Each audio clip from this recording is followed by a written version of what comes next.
I'm Siobhan Smith, and I'm co-chair of this event with Emily Burns-Perriman and a board member of the Western New York Women's Foundation. For those of you who are unfamiliar with our work, the Western New York Women's Foundation is dedicated to creating opportunities for all women to earn, learn, and lead. With our dual focus on women's economic empowerment and the importance of women's leaders, our work has never been more critical. Women are one of our region's greatest assets, and data shows that women are particularly skilled at leading in a crisis, and that women in corporate leadership have more productivity, ethics, and organizational effectiveness. We know that women can do great things, especially when we work together. We hope that you will be inspired by what you've heard today, and that you turn that inspiration into action in your career, at your workplace, and in your support of your women colleagues. So before we get to welcoming our wonderful keynote, Gwen Webber-McLeod, to the stage, we wanted to take a moment first to celebrate a local business who has already turned the ideas of today into decisive action. We have a special video to share from one of our all-in employer partners who, just week, achieved an impressive milestone. Hi, I'm Aster Hathaway, All-In Coordinator for the Western New York Women's Foundation. All-In is an initiative that works with individuals and employers to advance gender equity in Western New York.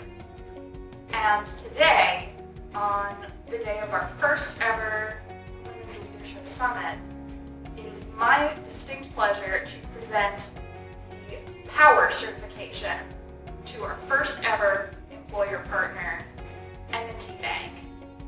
Power, positioning our women for every role, is a summation of policies and practices that all serve to advance women and gender minorities into positions of leadership so that we can elevate others alongside us. M&T, you've done incredible work, and we are truly delighted that you are our first ever Power certified business. Congratulations. So Aster, thank you so very much. My name is Christy Farrell, Director of Diversity and Inclusion here at M&T Bank, and joining me today are Maya Cutforth, our Diversity and Inclusion Program Manager, and Glenn Jackson, our Chief Diversity Officer. We've been working with the Western New York Women's Foundation through Michelle Trolley, who's been part of the board, and we've been engaged in the All-In initiative. And it is so important that we do drive gender equity and that we work to achieve gender equity, both within the organization as well as within the community at large. And we greatly appreciate the Western New York Women's Foundation recognizing us for our efforts. And while we're very proud of what we've done and the strides that we've made, whether it's been in policies, practices, or representation throughout the organization and within leadership, we know that we're not there yet, and we've got even more room for improvement and ways to go. So what I would like to do is invite everyone who is watching this summit virtually and is here in Western New York to join us in this adventure, and to please work with us to make the entire community of Western New York one that drives gender equity and is equitable for all of us. So again, Aster, thank you. We greatly appreciate the honor.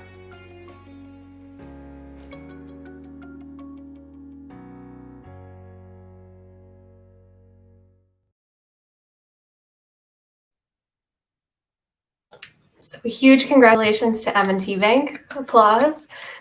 We cannot wait to see the rest of our first cohort of employer partners via All-In achieve this impressive certification too.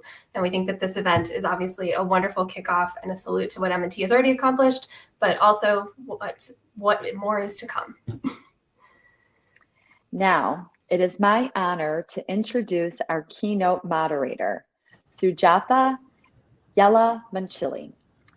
As a member of the Western New York Women's Foundation Emeriti Advisory Board, Sujatha is a partner of Hudson Ross, where she focuses on business and commercial real estate law. She is a graduate of University of Buffalo, where she remains the chair of the School of Management's Dean Advisory Council. At Hudson Ross, Sujatha previously served as a member of the firm's board of directors and is a former chair of its Committee for Attorney Recruitment, Development, and Diversity. Sujatha also writes a monthly column for the Tax Note State called Real Assessment.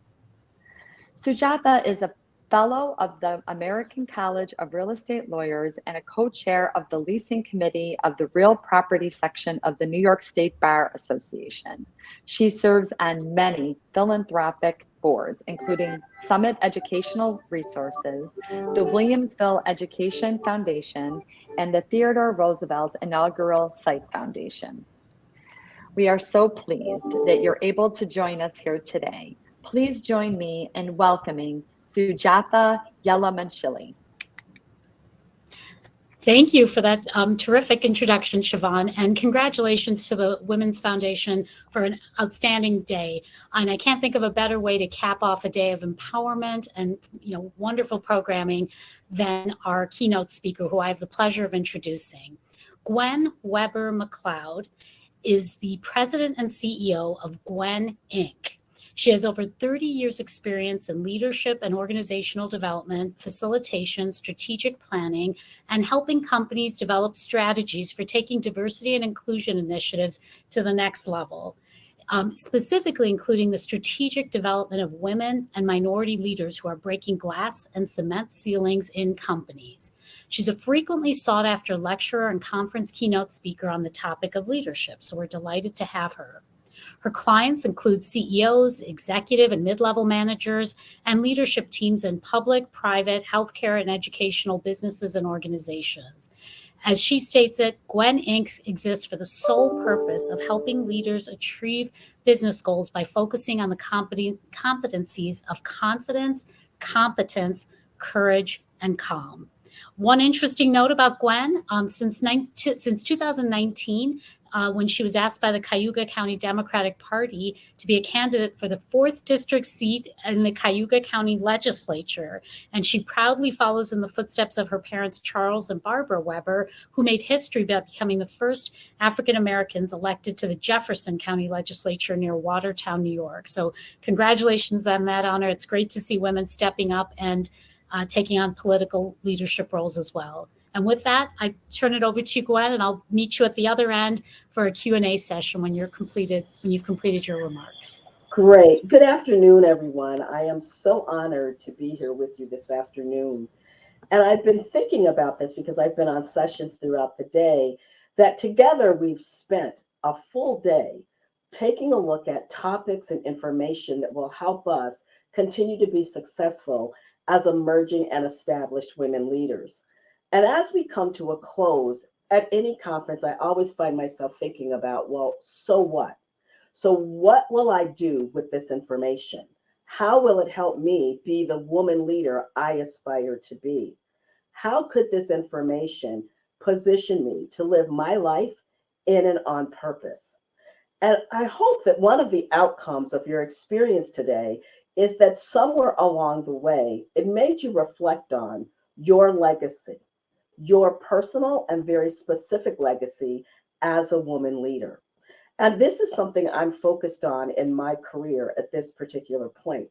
And today I want to share some information with you and then engage you in a conversation about this idea, which is moving from the pragmatic perspective about our careers to a passion perspective about building and living a career, with the ultimate outcome of making that adjustment being that you create a self-defined legacy of leadership that paves the way for other women leaders. A lot of times when I talk to women about this, or I just say to people, I am in the legacy building years of my career, they're often like, well, what does that look like, Gwen? And as I spend hours every year of my life being an executive coach to women leaders, and in my business, we specialize in executive coaching for established women and leaders of color, I decided that women can only do a great job if we describe in great detail what that job looks like. So my Chief Operating Officer, Judy Dixon, is going to share with you a set of slides that I'm simply presenting to get your juices flowing. And I want to tell you something about my leadership style. I am always open to your questions, your comments, and any concerns and any respectful criticisms you might have about what I'm going to share with you. The reality is that our journey from pragmatic to passion with the intent of building a legacy of leadership as very personal. So I'm simply offering this information up as a resource for you to use as you consider making what I think is not only one of the most important decisions you'll make in your life, but doing it from a place of strategic intent. So here's my ideas about building your leadership legacy. And I invite you to take in this information with your head, your heart, and your spirit. So some of the major themes that I want to invite you to start thinking about as an emerging or established women leader, and specifically as it relates to moving from the pragmatic to passion with the intent of leaving a legacy of leadership that paves the way for new women leaders, is this idea that everything, and I mean everything, rises and falls on you as a woman leader. People hear what you say, but they only believe what they see you do. People are watching you like a science project every day, and they're taking cues for how to follow you, what to think of you as a woman leader by watching what you do. The things that people are really paying attention to is, honestly, they're not paying that much attention to your resume or your technical ability. But what they're really paying attention to is, how do you show up in the room? What happens when you walk in? What happens when you open your mouth? What are the behaviors that you're demonstrating when you're leading and legacy building? And do your words and actions match? So one of the things I offer for women to be thinking about as you're in the pragmatic, wanting to shift to your passion with a strategic intent of leaving a legacy of leadership, is to be very conscious and aware of everything rises and falls on you. Building your leadership legacy requires you to be awake and focused. And one of the things I observe in my coaching practice is women leaders are far too often out in the world blowing around like a windsock with no personal framework to guide their decision making about who they really want to be as a woman leader. I also going to share with you a little bit about this notion from resume building to legacy building. And I'll talk about that a little bit through my own personal experience with it. And I want to be clear that resume building is critical, but there will come a point in your career where your resume could get you any job that you wanted. And so it's at that point that you can start to free yourself up to think, in addition to having a brilliant resume, what is the gentle impression of good I desire to leave in the world as I'm continuing my journey to womanhood? And how does that gentle impression open doors for future generations of women leaders? I think you got to make a plan and work a plan. So I'll share with you some legacy building strategies, and then I'm going to inspire you to let the legacy building begin. You are never too young to begin thinking about moving from pragmatic to passion and using your passion, letting your passion fuel the legacy of leadership you'll leave for new generations of women leaders. So one thing is this idea, everything rises and falls on leadership, is something that I really thought about early on when I started being awake about being a leader, from a man named John Maxwell. And one of his books, Developing the Leader in You, I find very inspirational because he humanizes the profession of leadership. And I think of leadership as a profession. I know women who are outstanding women leaders who could lead in any company across an organization because they understand a few key things about what is required to get people to follow you. And if you're willing to believe that everything rises and falls on you, then it's important for you to be strategically awake about the impact your leadership has on others. In our company, we have a couple of core principles. This is one of them. Another one we pass on to women leaders is relationships really matter. And we kind of believe they're the only thing that do. We observe that we can be in rooms of brilliant women, but if any relationship in that room is off, it dismantles that group's ability to drive the outcomes that they're trying to drive. So it's critical that we be awake about how you, me personally, impact other people when we're in the process of leading. And it's also important to contribute to the strategic development of emerging leaders, because in the end, it's really about you. This is your life. You get to do it your way on your terms. So if you're early on in your career, so I've been at my career almost 40 years now, but I want to share something with you. My career took off like a shot in my 20s. I held mid-level and executive level leadership positions before I was 30 years old. And at the age of 28, I had the beautiful opportunity and privilege to be the third executive director of the National Women's Hall of Fame in Seneca Falls during the time that that organization was in its infancy. No one expected it to be me. However, having a career that took off like that so quickly, and I mentor a lot of young women whose careers already took off like a shot, I continue to inspire them to be focused on resume building. You need to have a document that tells your professional story about where you were educated, how you were educated, what your philosophy was behind picking that particular degree. So some things that you can do to help you do this, and we'll get into some slides. So mission definition, intentional action, seeking evidence, reflection, regrouping, and paying it forward are all activities I'm inviting you to think about when you're in resume building and at some point want to shift to legacy building. Please feel free to put your questions in the chat. And remember, I'm always open to your questions, your comments, and your any concerns or any respectful criticism you might have about what I'm saying. I do not believe I'm the only expert in this space on women's leadership, moving from the pragmatic to passion, or leaving a legacy of leadership. So one of the things I would invite you to think about is it the right time for you to shift into legacy building? And some things that I would inquire you to think about would be, how long have you been in your career?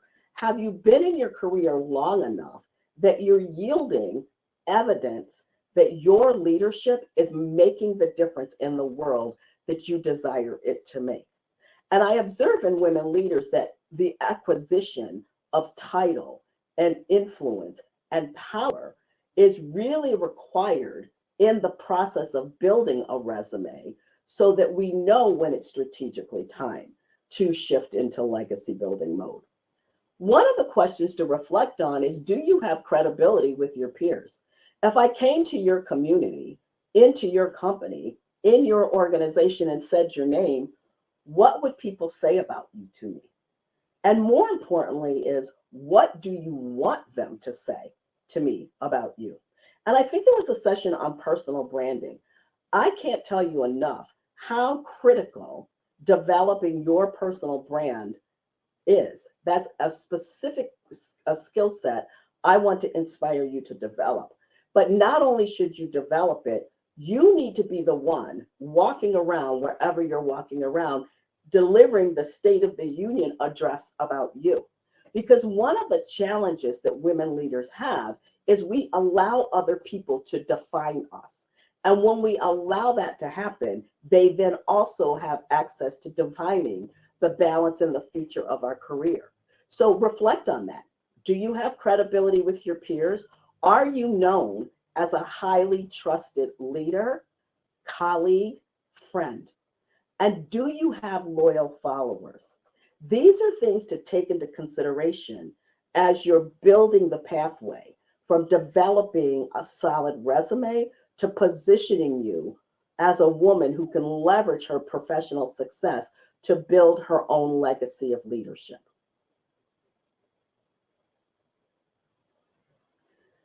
Here's some things to think about. I find that the development of a personal mission statement is critical for women leaders. And the reason, again, I offer that up is that we live in a society that on a daily basis will define you if you don't define yourself. And again, my most distressed coaching clients are women leaders who are out here blowing around like a windsock. So one of the things I invite them to do as they're considering their legacy is to define themselves through the development of a personal mission statement. And it's simply a document that you create in whatever format you want to create it that tells you who you are. You're talking to yourself. What do I believe? Well, what am I going to muster the courage and the will to stand for? And it's critical that women set boundaries. It's critical for your mission statement to send you a cue about what you will or will not tolerate in your life. Because a struggle for many women leaders is we have folks in our lives perpetrating frauds, acting like they're there for us, acting like they care about us. But when we really start to look for the evidence, there is none. And it's so important that you define yourself for you so that when people start pushing up about your boundaries, you have the courage and the will to politely back them up off of you. As my little hip hop generation leaders would say. It's also important that you develop a full set of skills. And I love the work of Stephen M. R. Covey, who wrote the book, The Speed of Trust, the one thing that changes everything. And the heartbeat of this book centers on 13 universally identified behaviors that inspire people to trust you as a leader, your team, your company, or your organization. If you haven't read that book, I would encourage you to do so. But this strategy is something that helps people develop trust in you. You need to have a full set of skills, especially as a woman. And I would say even more especially if you are a woman of color. Because as women leaders, we deal with this dynamic that I call unexpectedness. And one of the things, we actually trademarked a term that we use in my company to describe this experience, that when women are unexpected leaders, they're often shattering a glass or cement ceiling in their organization for the first time. And it puts them in this position of being the first, only, and different. And then they say, you know, Gwen, I really struggle to gain and sustain credibility. So when we start to examine what factors are contributing to that, and honestly has little to do with her qualifications.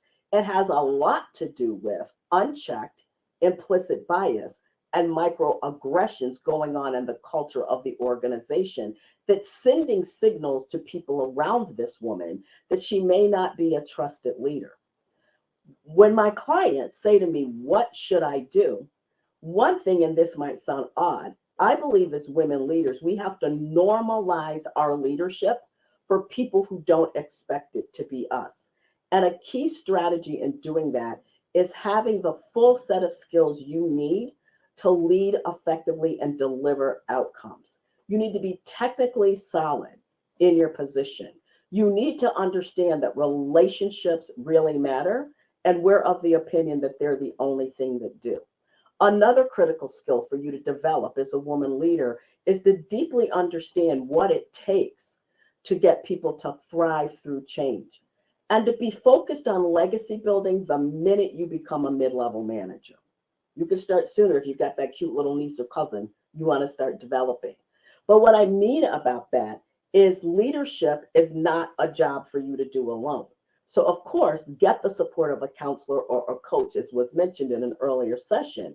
But also, as you develop some influence and power in your life as a woman, regardless of where it is, make it one of your core values to bring people with you. That it is your responsibility to pave the way for future generations of women leaders. And for me personally, I feel historically obligated to do that. It's important that you manifest behaviors. And if you can buy into this idea that people will hear what you say, but only believe what they see you do, it is critical for you to behave in ways that send signals about who you are as a woman leader. And so here's some things that I'm encouraging you to make sure people see you do, is walk the talk. You know, I often laugh that when my kids were teenagers, their lips would be moving, but their bodies would not be doing a thing they were telling me they were doing.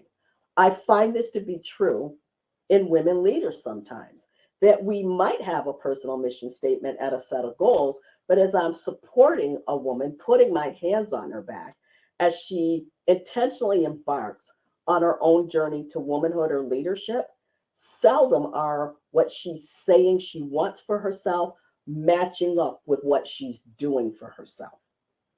So that's a critical behavior to manifest. Are you walking your talk as it relates specifically to you?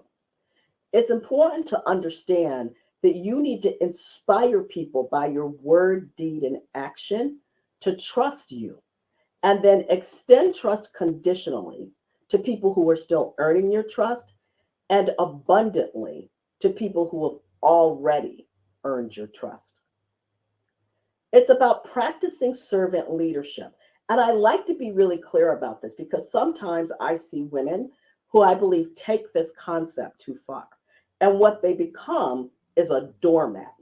They are so much in service to others that they forget the importance that they first and foremost need to be in service to themselves.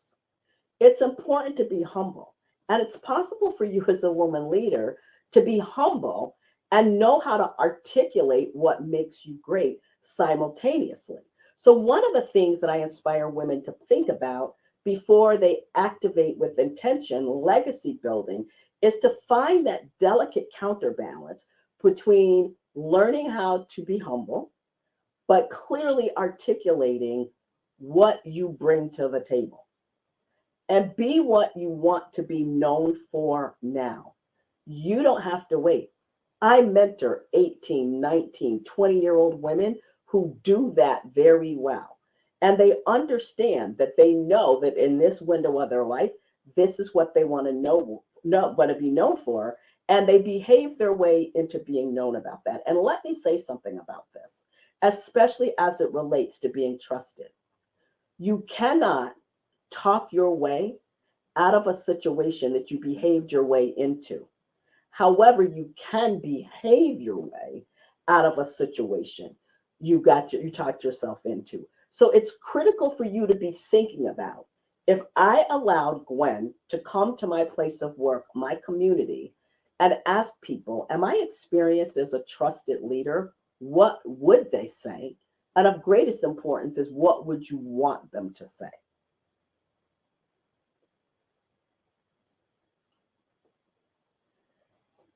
As you're focusing on building your legacy, start to seek some evidence. And I inspire all of my clients to keep a leadership journal, because I think as women, we often have in our minds that we are a certain type of leader. But I'm asking you to take that a step further. How do you know your leadership is effective? What's the evidence you are looking for to discern that? And I inspire you to get to this place by setting out some values, some attributes that you want to consistently demonstrate, an impact that you want to have. And then check for the evidence that you're doing that. Because a challenge often for leaders across genders is that we have self-deluding illusions about ourselves. I often go with my husband and say, my life is kind of like a psychological thriller, because I can be in a company, an organization, and people will see me speaking to a manager, and the minute I get out on the hallway, somebody's snatching me in the bathroom like, shh. We work with that person all the time, Gwen, and we never see them do what they're telling you to do. So resist the impulse to be a woman leader who's deluding herself about whether or not she's effective. And the key thing that I've said repeatedly is there congruence between your values, words, and behaviors? And I think a lot of women think about this externally. I'm inviting you to think about that internally. Am I truly being the woman I want to be? A woman who is going to be focused on resume building, but give myself permission to incubate ideas about what I'd like to do when I have the opportunity to move into passion. What is the legacy of leadership I want to leave for a woman leader? with the goal of paving the way for future generations. If that's part of your mindset, and I'm hoping it will be by the end of my talk, it's important then that you identify in advance of strategically embarking on that journey, what's the evidence you're going to see that you're being the kind of leader you want to be.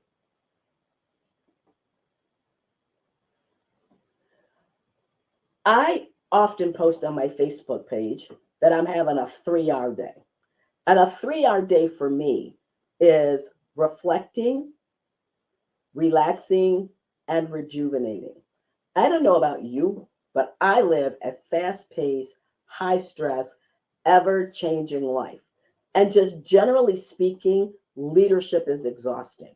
When you add the dynamics of gender and or race, and for women of color, we're leading at the intersection of gender and race. Leadership is even more exhausting in some ways because people don't expect it to be you. They don't see you coming. And so we're constantly going to work, all dressed up on the outside, but if we're not careful, we will be a hot mess on the inside. And what I'm often saying to my clients is this: what does it matter if you reach celebrity leader status if when you go home you don't like yourself and nobody in your house likes you either? So I would like you to really elevate the importance of rest, reflection, and relaxation in your life as a critical leadership skill. Keep a journal where you document your successes, where you want to have areas of improvement.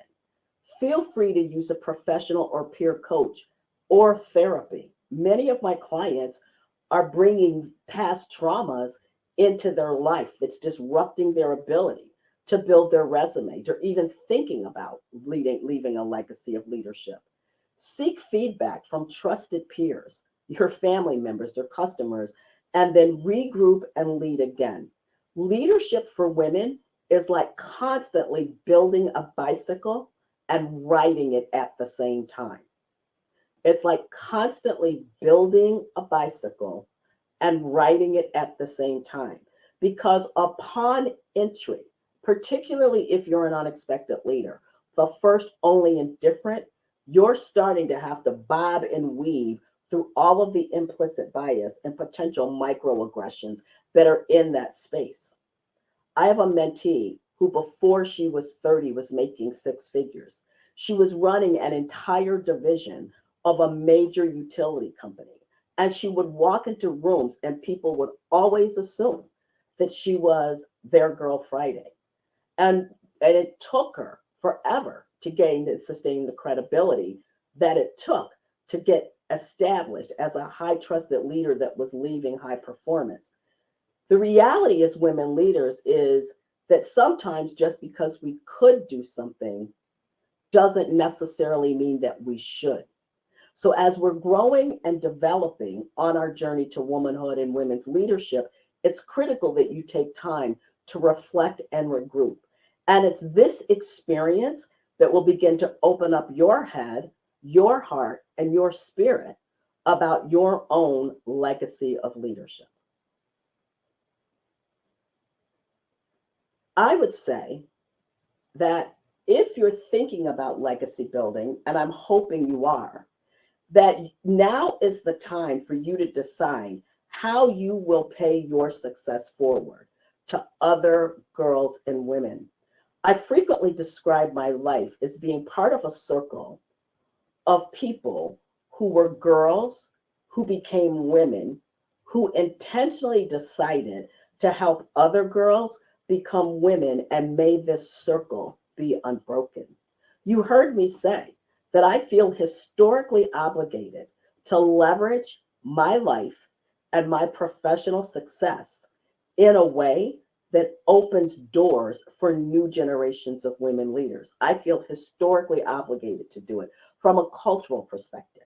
And I think as women, if we give ourselves a chance to look into our own histories, to look into our family histories, you might get that spark of feeling historically obligated to do it as well. I mentioned that I live in Auburn, New York. And Auburn is Harriet Tubman's chosen hometown, and it's her final resting place. And it's so interesting to me because my house literally is geographically located 5 minutes from where she lived and 5 minutes from where she buried. And when things get really hard for me, I have a husband who will say to me, Gwen, I just want to remind you of that little Black woman who walked through the woods without a cell phone or a car to Auburn, New York, and to Canada to free women. And all you have to do is put on an outfit, pick up your cell phone and briefcase, and go to that meeting and lead, even if it's just you. And so you've got to be inspired by something in you that will inspire you to understand that you have an obligation to pay your success forward to the generation of girls and women behind you in your family, in your workplace, and in your community. And a way to do that professionally is right now you start identifying who you think are the high potential women employees in your company. And let me be clear why it's important for you to do it. I don't know if any of you were in the male allyship conversation, but to be honest with you, it's not tradition for most companies to be looking for women to feed into their leadership pipeline. So as we acquire through our resumes title, influence, and power, we have to take it upon ourselves to put our stiletto, boot, sneaker in the door and keep the door open for next generations. Many companies don't see high potential women because they're not checking for them. And you heard the distinction between the glass ceiling and the cement ceiling. I talk about the cement ceiling as it relates to the professional journeys, leadership journeys, legacy building journeys of women of color. Because what really goes on around us is that no one is even looking for us from up above us. And because there's often no one above us that can even put a little jackhammer and crack the ceiling, we can't see our way through. So that when a woman of color shatters, puts a crack in a cement ceiling, she's really under those pressures of unexpectedness. I would offer women that are in fields where women are underrepresented have that same experience. So you need to know that your company may not even see the hidden treasures that are in the emerging women leaders in your company. But I want to ask you to put some glasses on and specifically look for them. You become their sponsor. You become their mentor. And then strategically develop emerging leaders. So I have a cohort of friends here, and we do things like when we get invited into a boardroom, we with intent start dropping the names of the women behind us that should fill our seats. And then we sit on the nominating committee, and then we make sure those names get on the list. And may that process and circle be unbroken. Coach and mentor emerging women leaders. So I founded a not-for-profit in 2015 called You Can't Fail Incorporated. And our tagline is, because your history says you can't. And this organization exists for the sole purpose of creating a safe, respectful place for emerging women leaders of color and women who are breaking ceilings in fields where they are underrepresented to have a place to learn some of the skills that I'm talking about here, but also a safe place to talk about the dynamics of unexpectedness. And when we were developing the programs, we have a signature program that's a learning community, and those women will be graduating on November 20th. So any of you would like to attend, I'll have Judy, who's here with me today, put the address, the Eventbrite address there. When I said to them, so what do you need help with? They said, Gwen, there is no question that we are qualified to do the work that we do. We don't need that kind of technical grooming. What we need support doing is dealing with the BS that comes along when no one thinks it should be you. And that was the switch that flipped on for me. That when we're coaching and mentoring emerging women leaders, we need to really talk to them about what the journey to women's leadership involves, because it involves so much more than just being smart. It truly involves, do you have the inner strength and endurance to deal with those moments where you are literally the smartest person in the room and everybody's up in there acting like you're not. With those microaggressions, those slight comments, those forms of implicit bias, that assumption that was happening around my mentee, that she was the person that was going to take the notes and get the coffee, and she was their boss, right? We have to teach young women about these things, because what I'm observing is that they're spending a lot of time questioning themselves. And they tell me all the time, Gwen, I feel crazy at work every day.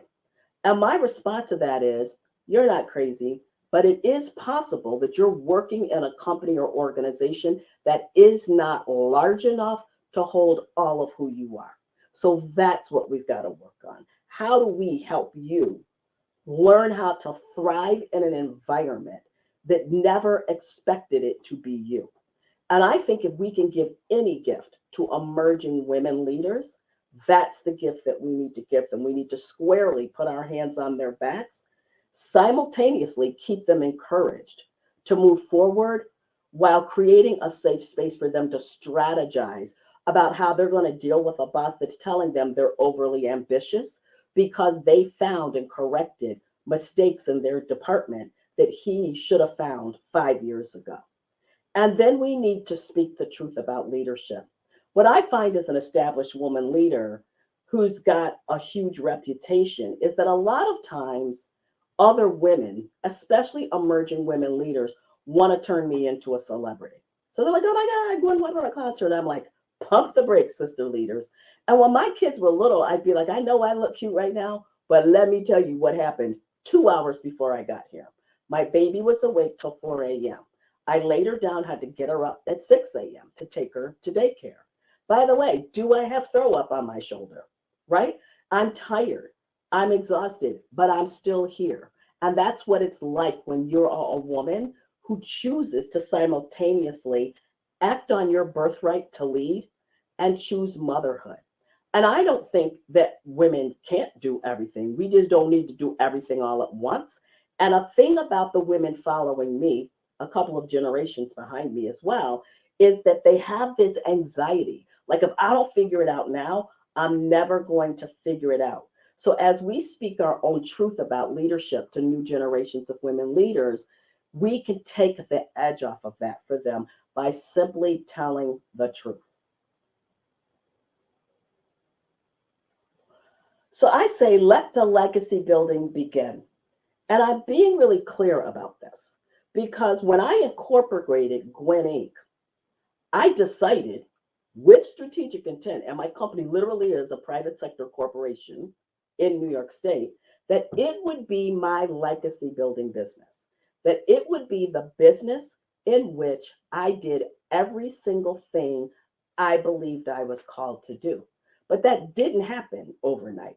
It happened because by the time I was 40, because my career took off like a shot, I could look at my resume and think to myself, this piece of paper combined with my ability to represent myself, as we say at Gwen Inc., with confidence, competence, courage, and calm, could get me any job I wanted. Let me take this opportunity to leverage that 20-some years of success and experience and start doing the work that I feel I'm spiritually called to do and work I feel historically obligated to do, which is to create a business that disrupts people's perceptions about who gets to lead, how they get to lead, that a company that brings in leaders across generations and prepares them to lead. And one of the things that we do is that we inspire our clients, and I inspire my mentees to create an individual development plan. And the analogy I will use is that if your company or organization has a strategic framework document, I'm inviting women and my clients, my mentees, to create that same thing for them.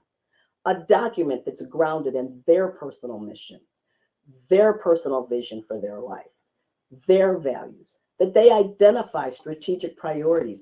What are the things I must do to be the woman I believe I'm being called to be? And a drop down from that is, if this is where I'm trying to go, what are the things I need to focus on about me, not my job, not being a good mom, not being a team member, about me over the next 12 to 24 months that are going to let me act on that strategic priority in a way that lets me live in and on my mission and achieve this vision. How am I going to measure my success? What's the evidence that this framework is truly guiding my decision making about who I will be as a woman leader? And then once they have that, we just invite them, take a breath and take a step. Just take a breath and take a step.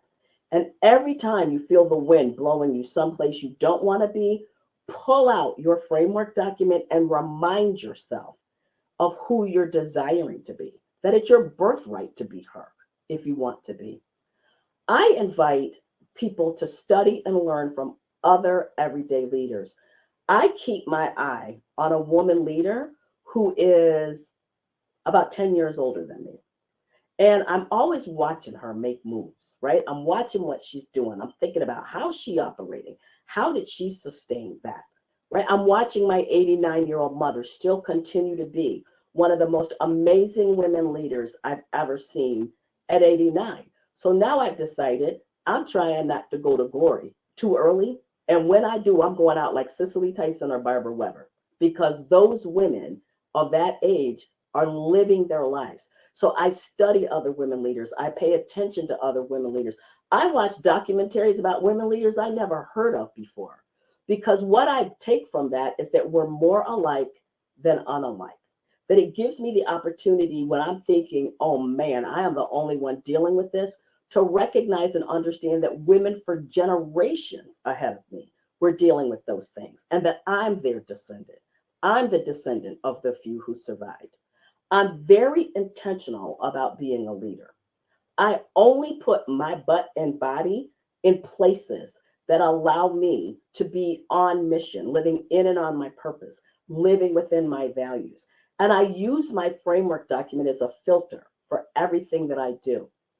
And I want to invite you to remember, because I think a lot of us only think about legacy building as a professional thing. It's also very personal. And I've been asking clients a lot of my clients and my mentees this question. And it derives from a book that kind of really became popular during the year of the George Floyd murder, called White Supremacy and Me. But as this woman author was trying to figure out what she could do to reduce the impact of America's 400-year habit of racism on all of us, the question she asked herself is, what kind of ancestor will I be? I have extrapolated that question from that context, and I've invited myself to think about, Gwen Webber-McLeod, what kind of ancestor will you be for other women leaders? What do I want the 10th generation of women in my family to say about me? And because I'm focused on that, I move with strategic intent about being a leader. And leader, when I'm talking about this, I'm not only talking about it professionally. I fundamentally believe that I am the most important leader in my life, and that my voice is the most important voice in my life. And so remember, when you decide to flip the switch from resume building to legacy building, that it's frankly more about your personal legacy than your professional legacy. What kind of ancestor will you be? And if you allow yourself to really reflect on that, you will begin to make choices, because I'm really clear what I want the 10th generation of girls and women from my bloodline to think about me. So I'm being her right now. And my not-for-profit organization is also aligned with, I believe that it's critical that we activate our legacies while we are alive. So I'm on social media watching my mentees, graduates from our learning community every day, and I'm like, click, there's your legacy in action, Gwen. Not from a vanity place, but that's the evidence I'm looking for, is putting my body in that room, is being in this place, creating the pathways, doing for other women leaders what I hope to do? Is it doing for myself? And finally, I'd invite you to develop these 4 strategic competencies that are at the root of our leadership model at Gwen Inc. You have to build these things as a muscle, but I'm inspiring you to be confident about yourself, about the people you live with, about the people who say they love you, about your team, to be competent, not only technically competent in your job, but to develop a set of skills grounded in relationships really matter, and they're the only thing that do, that allow you to have the influence and power that you need to activate your legacy. Being a woman who's in the mode of legacy building requires you to be courageous about your own life. What are you doing about people who are in your life perpetrating frauds? Do you have it in you to speak up on yourself for yourself? What do you do when people are coming out their face all sideways to you? What do you do? Because in order to move from pragmatic, just doing the grind, the 9 to 5, to being inspired by your passion and then building your legacy of leadership, you have to courageously stand up with and for yourself and other women, and calm. And I don't think we think enough about the power of calmness in our lives as women, but I truly think it's critical for us to understand that self-care is never selfish.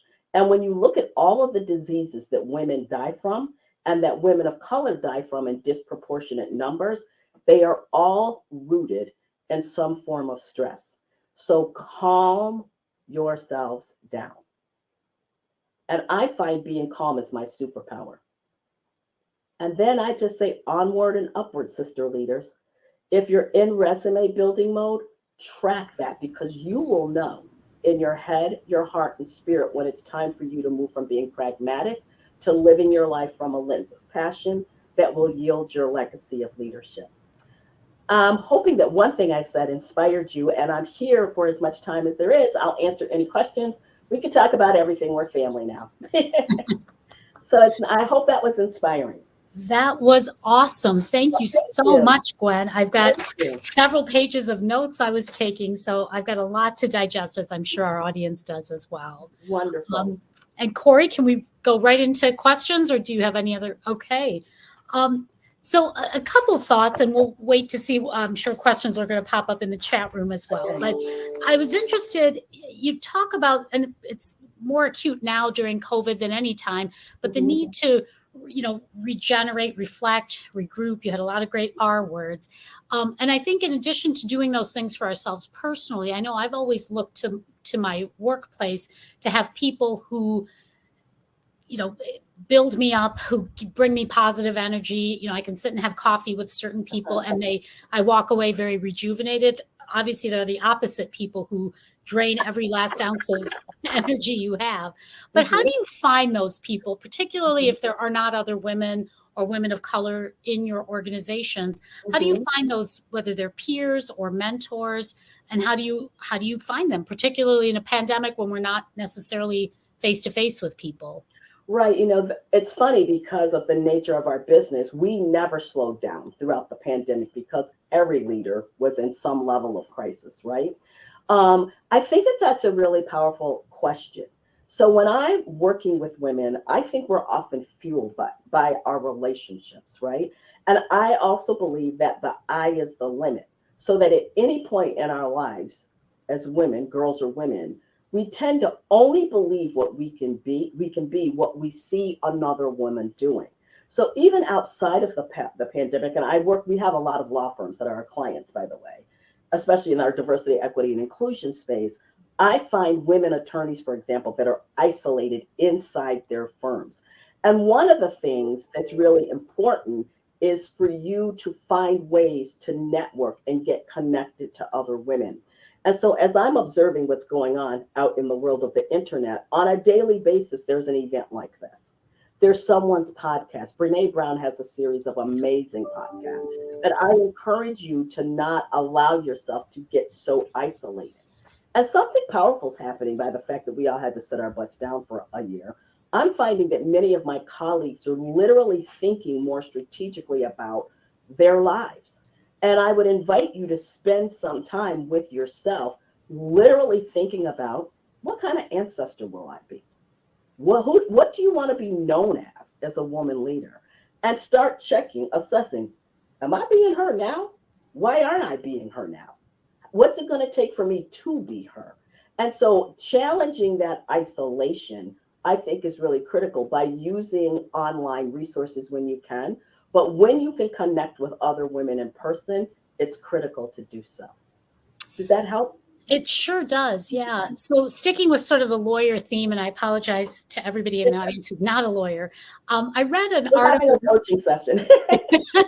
I read an article recently where Justice Sotomayor, they were summarizing a speech she gave recently, and she was talking about somebody had done a study of Supreme Court oral arguments and noted that women justices get interrupted more often than male justices, and that's by either the parties appearing before the court or other justices. And they took that evidence, and to his credit, Chief Justice Roberts saw that and has made changes, and he's implemented different techniques for oral arguments to prevent that from happening, which is awesome. And, you know, I think that represents male allyship. But how do you, when you're in an organization, and we've all seen these things happen where you say something in a meeting, nobody agrees with you, the guy next to you says it, and then everybody says, what a great idea. We've all experienced it at all levels. Without some, you know, we don't all work at the Supreme Court that has a lot of visibility where someone could do an analysis of that.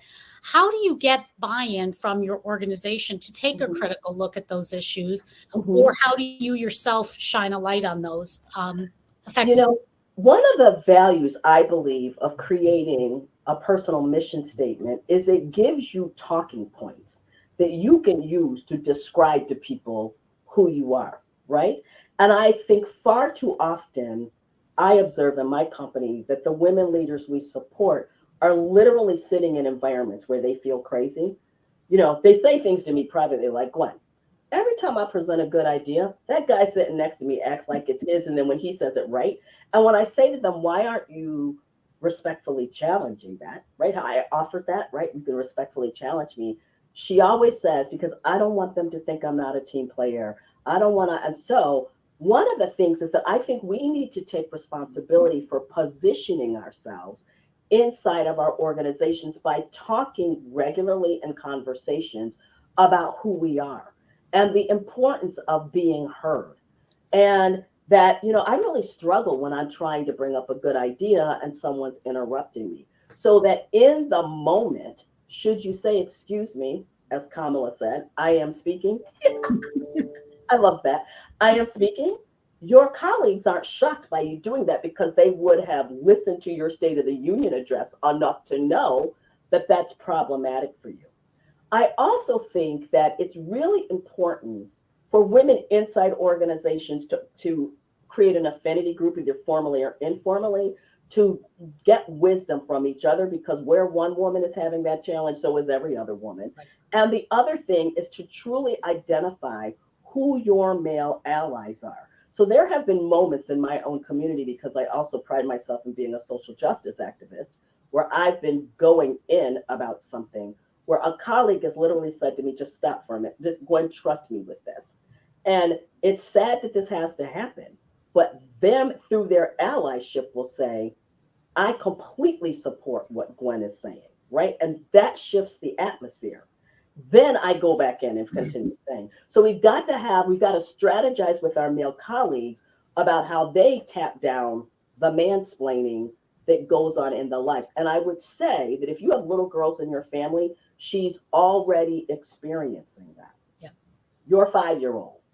Some boy is boy-splaining her somewhere. So I think the earlier we start to inspire girls and women to find our voice, and we're the ones walking around defining who we are, the better. And all of that becomes part of your legacy. I frequently say that not all my male colleagues would probably want to take me out to dinner and have a glass of wine, but they all respect me. And they even will call me to work on projects with them, because they respect me. And that happened with strategic intent on my part. Yep, great response. And I will say my sons have been learning about male allyship since they were about 5 and learning, how to respect the women around them. Well, I giggle and laugh because I have sons and 2 grandsons, and I said it's God's punishment for me being a raving feminist. Now I'm learning how to manage testosterone across some dinners. But I'm alive to speak about it, women. You mentioned in a couple places, and I think it was on one of your slides, about making sure you're developing technical competencies, because that's always going to give you street credibility and all that. Right. Do you have any particular insights about legacy leadership for women in STEM fields or engineering fields, and where there's a high component of technical skills that are needed? Yeah, a number of my mentees are younger Black women who are also engineers or in STEM fields. And again, one of the things I would say, take a breath, sisters, but this is true, buckle up. Because I would say more often than not, you will find yourself having the unexpected leader experience, right? Upon your hire or promotion, it's highly probable that you will be the first, only, and different, that you will have the struggle to gain and sustain credibility. And that you will start thinking about, because here's what I talk about legacy building in that model, is that the thing that women are concerned about as it relates to legacy building is that I better perform in a way that ensures that this company sees a woman as capable and technically sound of doing this job. And what happens, because perceptions of women's success, especially in technical fields, is often attached to perceptions. Whether or not a woman is successful is attached to perceptions of her success and not the data connected to her success. So to our colleagues who are in STEM fields, I would say just prepare yourselves to be dealt with like an unexpected leader. It's almost, I have described the experience, one of my clients said, I feel like an exotic animal in a zoo. They're like, everybody's looking at me like, what's she doing in the meeting? How could she possibly be smart enough? It's not being said verbally, but it's out there. So if I start talking to parents about this who have daughters that are interested in STEM in middle school, I start saying to them, now is the time to teach your daughter how to thrive in that environment when she will be the first, only, and different, when she will have to gain and sustain credibility, where she will be looking for the other girls behind her. So it's truly about honoring that could happen to you and being intentional about what you will do when it does. And that's where having your individual leadership development plan can be helpful to you, because you already know who you are. And it's also about, in the interview process, start testing the company's ability to deal with you in all your allness. Because the other thing that I think that happens to women across industries, but I think in particular in STEM, is they like the idea of you until they have to deal with the reality of you. Yep. Very true. You spent a lot of time in your program talking about paying it forward and helping emerging leaders, which is just so important and so awesome to hear. But as a practical matter, how do you go about identifying both male and female emerging leaders to devote your time and attention? Because it does take a lot of time to do that sort of thing. Right. Well, as I said, when I decided to flip my switch from resume building to legacy building mode, and I had the privilege to do it because I had accomplished so much prior to being 40, that I made intentional decisions about doing that. So on a regular basis, I am actively scanning the environment for high potential women leaders and reaching out. I reach out to them. And sometimes I'm reaching out to them, asking them to be my mentor. So I'm 65. I have mentors who are like in their 20s and their 30s. Wow. And it's strategic for me. They're mentoring me because I'm trying to position my company now to be ahead of the trend data that says in the next 10 years, 85% of new entrants into the workforce are going to be female, millennial or younger, and people of color. So I'm sitting here in my little baby boomer self. I do think I'm fly, hip, and ageless, by the way. However, I always don't know what's going on in Corey's mind. And so I actively and with intention scan the environment, looking for high potential women leaders. And I also am mentoring a couple of some young men leaders as well. But for me, because I'm deciding that I want my legacy to be attached to paving new ways for women leaders, I actively look for them, go meet them, reach out to them, offer to be their mentor. I created a whole not-for-profit that will exist beyond me. It's all run by women under the age of 50. So there's always a place for that women to go to get the support that they need. And you have to pick your head up, because women that are isolated at the top of the company can't see through the cement ceiling anyway. And often a lot of them have had to adopt the philosophies of their male colleagues just to survive at the top. They're the ones crying me at 3 o'clock in the morning, like, oh my God. So that's important. That's awesome. It dovetails with another question that you touched on earlier in your presentation about evaluating and understanding the impact that your leadership is having on others. Mm-hmm. And I think it is challenging in the day-to-day getting work done to have blinders on and you're so focused on getting to where you need to go. Do you have some practical tips for how people can evaluate? It's easy to evaluate profit and loss or other metrics, but how do you evaluate whether your leadership skills are having the right impact on people? Well, I think you have to be clear about the impact you want to have. So I'm hoping that you're hearing through how I'm communicating this, that I am strategic intent, deciding that I'm going to leverage my career in a way that opens doors for a new generation of women. That's something I must do. That's a strategic priority, right? So because of that, I'm talking about this through planning language. The focus area for me is to, I'll say it in the family meeting this way, put my butt and body in spaces where I can start to put my stiletto in that door and keep it open. And then I'm simultaneously scanning the environment going, I want to talk to you. I'm sitting on this board of directors that I think could be powerful for you to sit on. I'm going to get you ready. So when the nominating committee calls you, you can be set, say yes. And that's why I think we have to begin by reflecting on that question. What kind of ancestor do I want to be? Right? You have to literally pick your head up off your desk and decide.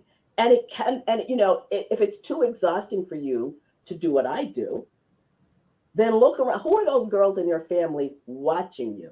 Because I'm telling you, the eye is the limit.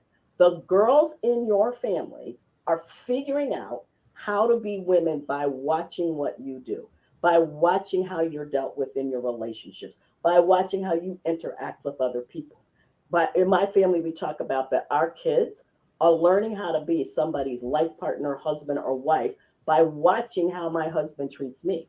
We're not fake or phony about it. We're just awake about it. So, you know, first, I think you have to set the intent. I've set an intention that my life at this point will be strategically used to open doors for new generations of women leaders. Then I go find them. And then the evidence is I can be on LinkedIn and go, she graduated from the third cohort of the You Can't Fail community. She said she was going to get a PhD. Guess what? Not only is she Dr. So-and-so, she's working at a prominent university. Be on Facebook. Those 5 women I had a conversation with, and this isn't coming from a place of vanity. That's the metric. They told me they wanted to do that. I'm so happy that they're doing it. I check in with them, and I'm letting people know that I'm doing this with strategic intent. When people invite me to serve on boards, I tell them this is what I'm doing. You might like the idea of a Gwen in your boardroom, but I'm telling you about the reality of a Gwen, because when I walk in your boardroom, I'm walking in there with this intent. And they're like, okay. So, you know, you've talked about your leadership plan and all of that. Again, I'm just sort of curious, is that something you actually share with other people, or is it for your eyes only? And if so, who do you share it with? Right. It depends, right? Because it becomes a very powerful document. So in the beginning, I invite you to create it by yourself, for yourself. Because the other thing is that women spend a lot of time seeking outside validation. And so often when I'm in communication with women, I'll say, well, what do you think about this? And they'll be like, I don't know. And I'm going to be honest with you. I have seldom been with a woman who didn't really know. I'm with a lot of women who are afraid to say what they know, right?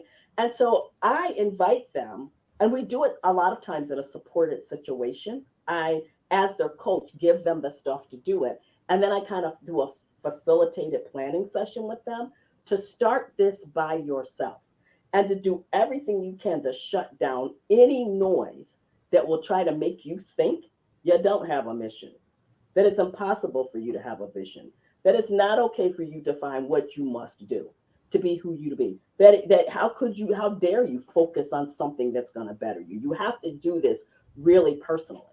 What I say to my mentees is only share it literally with people that are your trusted colleagues or inner circle. I call them my inner circle checks, the women inside my inner circle, so they can hold me accountable. I have a group of women that are around me. Their sole job is to keep me courageous and not let me do anything crazy. And a crazy thing I could do would be to not live my life on my self-defined purpose, in and on that purpose. However, I do tell my mentees and other women to use your plan as the foundation for how you're going to walk into a job interview. Position yourself in the meeting, but so that you are showing up being who you want to be. Because the most distressed women we work with in our company who are women who are out of alignment with what they know they want to be, even if they haven't formally articulated. And I really offer that out there. That thing you're saying to yourself about, I don't know, is it that you really don't know? Or here's what I observe in women, that we're afraid to say it because once it comes out of our mouth, you can't pull that train back in the station. Right. You're like, oh man, I said it out loud now. That's how Gwen came into being, actually. Well, I like the idea, though, of a board of directors that are going to hold you accountable for your goals and the leadership plan that you've set for yourself. Well, I don't think of them that formally. I jokingly call them my infrastructure team because they keep me glued together. It looks more like me and my women friends having conversations, holding each other, like saying, girl, I know you have a tough decision to make, but before you make it, let's remind yourself what your mission is, what your purpose is. Sometimes with a glass of wine or occasional shots of Patron in them. It helps too. A little while. But I think everybody needs to have someone, a trusted colleague, and it can be your male colleague. I call him an MWGU, if he's a man who gets you, right? It can be a male colleague, but it's got to be someone who's as committed to you living your life in and on purpose, on you building the legacy you want to build as you are. And that's why my inner circle's sole job is to keep me courageous and not let me do anything crazy. Right. And the top crazy thing they all think I could do to myself is to prevent myself from being out in the world, being who I believe I know I am called to be. It takes courage to do that, though. Like I said, people don't like it when women show up like that. They like the idea of us, but they don't always like the reality of dealing with you. And that's where courage comes into play. Yep. Because I think the compromise is too great. It's too great when you are compromising yourself every single day.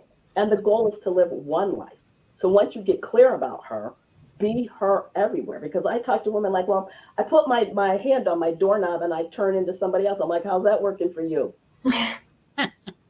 They're like, it's not, because I'm talking to you. I go, bingo has been called, right? And so I think it's important for us to even imagine that living your life that way is possible.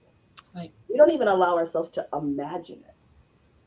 And I am a living testimony that you'll make it. You just got to have some friends. We'll let you get crazy. How are we doing on time? Do we have time for one more question? Or are we coming up? I think we're coming to the end of our time. If there's a really short one, we could do one more. Otherwise, unfortunately, we'll have to say thank you. Well, let me just ask Gwen to maybe end on this note. Mm-hmm. I know I have a lot of younger women come up to me and say, boy, what you do is exhausting, raising a family, trying to be a leader, trying to mentor others, the whole package. Do you have any inspirational words for younger professionals to say it's worth the fight and keep it up and do it? Well, that's why I think it's really critical for those of us who are seasoned sisters, or I call us the fly, the hip, and the ageless, to really speak truth to young women about that. The truth is, it was exhausting for me to be the executive director of the Women's Hall of Fame, 28 years old, and have my first baby, right? It was exhausting. However, in the context of what I was learning at that time, that I believed my life was to be about. I accepted that. And then I think the key thing is ask for help. I have a public service announcement. There is no award for the most exhausted woman of the year. There's no award. And I think that we have to ask for help. So that's what I encourage younger women to do, is to break that stereotype that if you have to ask for help, you are less than and weak. Right. I say the strongest women I know have a sister circle, have an inner circle of friends, have some sister husband, whatever you call them. Those women that will do what your husband won't do, your partner, your boy, right, or whoever. And ask for help, because our company tagline is, because leadership is not a job to do alone. Let me be really clear with you. At 65, I know one thing for sure. Being on the journey to womanhood or the journey to women's leadership is not something you should try to do alone. And that's where looking back in history can be helpful to you, right? When young Black women say to me, I couldn't, I'm afraid, I'm like, pump the brakes, sis. Harriet Tubman probably thought, how dare we think for 1 minute we couldn't do something? But that doesn't mean it's going to be easy. That's why you have to put some people around you. When I talk about keeping you courageous, what I'm really talking about is keeping you courageous enough to live the life you want to live. Terrific. Because the trade-off is too significant. And I, again, just would like to end on this note. Thank you so much to the Women's New York Foundation for hosting this. I'm a second-generation donor and board member to the Women's Fund of Central New York. So I fully understand the power of these organizations. And I want to thank you so much for gathering us in this way, because when women gather, great things always happen. And so I hope that a great thing happens for some of you as a result of hearing my keynote, and that I've inspired you to a new level of women's leadership. Well, and I'm thank now you. thinking of you as my legacy in action as well. So thank you very much for allowing me to activate my legacy through this keynote. Thank you. You've created a lot of legacy here today. So we thank you very much for your time. You're welcome. Absolutely. And thank you also, Sujatha, for joining us and moderating this wonderful Q&A session. I do want to invite Siobhan and Emily as our event co-chairs to come back up on the stage. They have a few more words to share with us about our next steps and where we can go from here after such an inspiring day.